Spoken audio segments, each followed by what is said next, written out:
The truth that most people never tell you is this. The moment you finally quit isn't the moment you feel strong. It's the moment something inside you quietly dies. And that's why this addiction feels impossible to leave. Not because you love it, not because you crave it, not even because you lack discipline. You struggle because quitting feels like stepping into a future where you don't know who you are anymore, and that fear is more powerful than any urge you've ever felt. You tell yourself you want to quit. You say it out loud. You write it down. You pray about it. You watch videos. You promise this will be the last time. But deep down, there's a hesitation you rarely admit, a subtle resistance. Because as much as this addiction has hurt you, embarrassed you, drained you, and filled you with guilt, it has also been there for you. It has comforted you when you were lonely. It has numbed you when you were overwhelmed. It has distracted you when life felt too heavy. And letting it go feels like letting go of the only thing that showed up when nothing else did. That's why willpower keeps failing you. Because this isn't about stopping a behavior. It's about losing a version of yourself you've lived with for years. You're not just quitting porn. You're quitting familiarity. You're quitting predictability. You're quitting the version of you that knew exactly where to run when discomfort showed up. And the unknown that waits on the other side feels terrifying. You fear that without it, you'll have nothing to fall back on, that your loneliness will feel louder, that your stress will feel heavier, that your emptiness will finally be exposed. And maybe, somewhere deep inside, you sense that if you actually let this addiction go, something will be demanded of you, something greater, something harder, something meaningful. And that scares you more than staying stuck. Because as painful as this addiction is, it's familiar.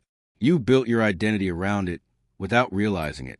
Not proudly, not consciously, but subtly, quietly. You don't wake up thinking, this is who I am, yet your thoughts betray you. I'm trying to quit. I'm struggling. I messed up again. I'm on day 7.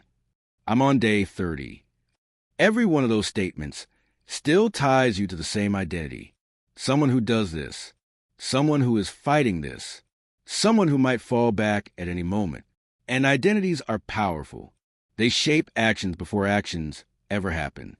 Imagine two people who both smoke for years. Both decided to stop. One says, I'm trying to quit smoking. The other says calmly, I don't smoke. Those sentences sound similar, but they come from two completely different identities. The first person still sees himself as a smoker who is resisting. The second sees himself as someone smoking is no longer part of. And when temptation shows up, identity answers before willpower ever gets a chance. Put those two people in the same situation. Old friends, familiar voices, the same offer. Come smoke with us. The one who says he's trying to quit hesitates. He explains himself. He negotiates. He leaves the door cracked open. And the world senses that. So the pressure continues. The teasing continues. The testing continues.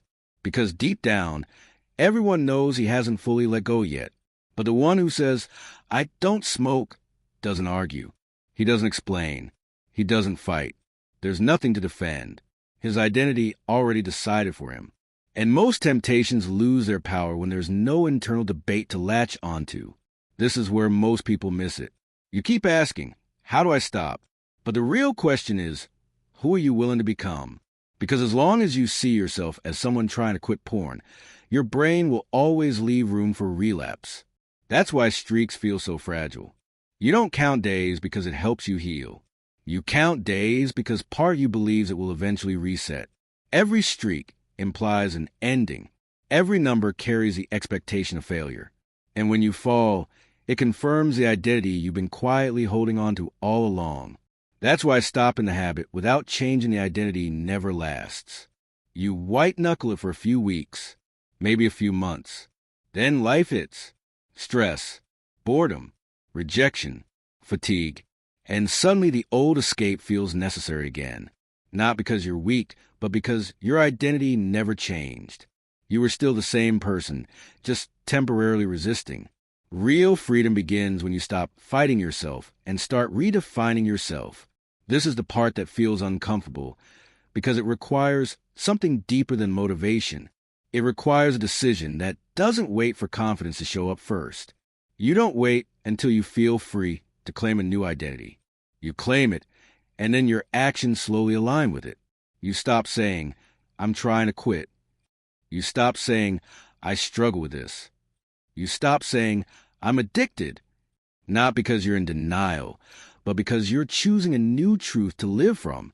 You begin to see yourself as someone who doesn't do this anymore, someone for whom this behavior no longer fits, someone whose life has moved on. At first, your emotions won't catch up. Your body will still crave the familiar comfort. Your mind will still reach for the old patterns. That doesn't mean the identity is fake. It means it's new. Just like any new identity you've ever stepped into, it feels awkward before it feels natural. Think about who you were the first day you took on any serious responsibility. You didn't feel ready. You didn't feel confident, but you stepped into it anyway. And over time, your actions shape your feelings, not the other way around. The same applies here. You don't wait until the urges disappear to change your identity. The urges fade because the identity no longer feeds them. This is also why fear of the unknown keeps pulling you back. Because if you're no longer the person who runs to this addiction, then who are you when discomfort hits? Who are you when loneliness shows up? Who are you when life feels empty? That question terrifies people because the answer requires growth. It requires presence.